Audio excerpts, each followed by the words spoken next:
Mes chères sœurs et frères de l'amicale des jeunes de IREFLA, chers parents, l'année 2017 s'annonce comme celle du développement par ce beau cadeau exceptionnel et historique de fin d'année que nos autorités administratives viennent de nous offrir, c'est-à-dire la nomination de notre tout premier sous-préfet. Par ce geste, le gouvernement vient de nous mettre sur les rails du développement, car c'est une nouvelle ère qui s'ouvre à nouveau. Il nous appartient à tous, dans l'union, de penser autrement IREFLA. C'est le lieu pour moi de féliciter les filles et les fils de IREFLA à tous les niveaux pour avoir fait de ce rêve une réalité. Encore une fois, merci à tous. Comme chaque année, je vais une fois de plus sacrifier à la tradition pour m'adresser à vous, comme j'ai pris l'habitude de le faire depuis 3 ans. Chers jeunes de IREFLA, dans l'ensemble, l'année qui vient de s'achever a été bénéfique pour la jeunesse.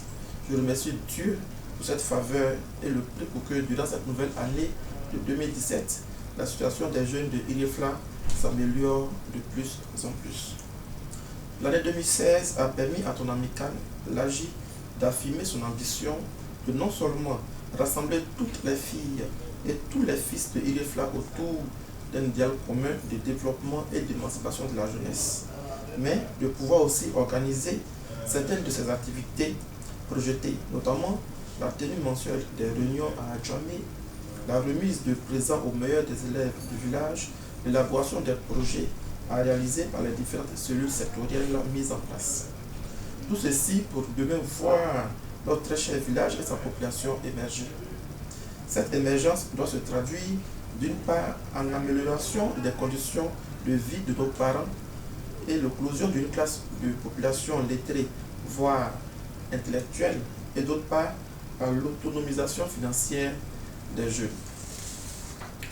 Chers jeunes de IREFLA, ton amicale a décidé depuis 2014 de faire une approche humaine du développement, ce qui amène à mettre au centre de ses activités l'homme et son épanouissement dans son environnement de vie. L'AJ essaie, en fonction des compétences et des expériences recensées au niveau de la jeunesse et des moyens financiers et matériels mobilisés, de traduire par des actes cette politique. Certes, il y a des difficultés, mais grâce à Dieu, nous avons espoir de pouvoir surmonter ces dernières pour parvenir à nos fins. Chers sœurs et frères, le président Obama disait que l'Afrique n'a pas besoin d'hommes forts, mais d'institutions fortes pour se développer. Au plan local, je vais le paraphraser pour dire que pour se développer, un village n'a pas besoin d'un fils forcément riche et puissant. Pour se développer, un village a juste besoin qu'il existe une mobilisation agissante et participative de ses filles et de ses fils. C'est le groupe qui peut faire avancer les choses et non un individu. C'est pourquoi, au niveau de l'AJ, nous agissons au nom du groupe et ne cherchons point à avoir un nom personnel. Nous n'attendons aucune reconnaissance particulière de la part de nos parents.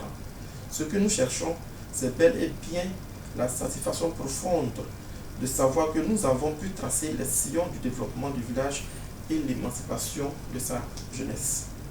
C'est pourquoi je voudrais ici inviter chaque jeune de IREFLA, où qu'il soit et quoi qu'il fasse, à rejoindre son amicale pour qu'ensemble, et main dans les mains, nous puissions donner de l'espoir à nos parents. Je le dis chaque fois et je le répète encore, personne ne le fera à notre place.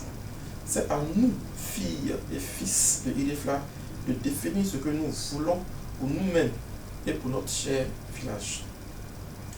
Je pense par conséquent que pour l'année 2017, il faut que, comme un seul homme, les jeunes de IREFLA travaillent ensemble dans l'intérêt supérieur de notre village à tous. Nous avons essayé de faire une liste non exhaustive des jeunes qui ont une situation sociale stable et nous en avons dénombré plus d'une centaine qui sont en fonction au public, au privé pour s'installer à leur propre compte, notamment des enseignants du primaire, du collège, du lycée assimilés, d'enseignants d'université, des journalistes, des militaires, des policiers, des gendarmes, des cadres administratifs, des infirmiers et assimilés, des comptables, des femmes et hommes d'affaires, des employés du privé, des femmes et hommes de métier, etc., etc.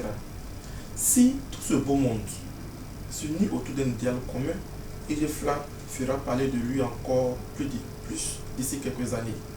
Chers sœurs et frères, ne pleurons pas le retard dans lequel est notre communauté. Œuvrons pour l'amélioration des choses chez nous, car comme le dit Henri Bergson, un philosophe, demain n'est pas ce qui va arriver, mais ce que nous allons faire. Car en effet, demain se prépare aujourd'hui. Mobilisons donc nos forces.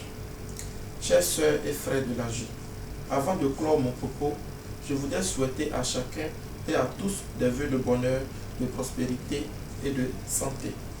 Fasse Dieu que tous nous soyons protégés contre les esprits maléfiques. Que nous puissions, dans le cadre d'une fraternité renforcée, poser notre pierre dans la construction de la future petite ville de Idefla.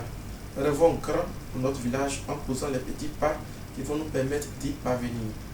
Fasse surtout Dieu qu'en 2017, la Côte d'Ivoire connaisse la paix, afin que chacun de nous puisse réaliser ses projets individuels et aussi les projets collectifs.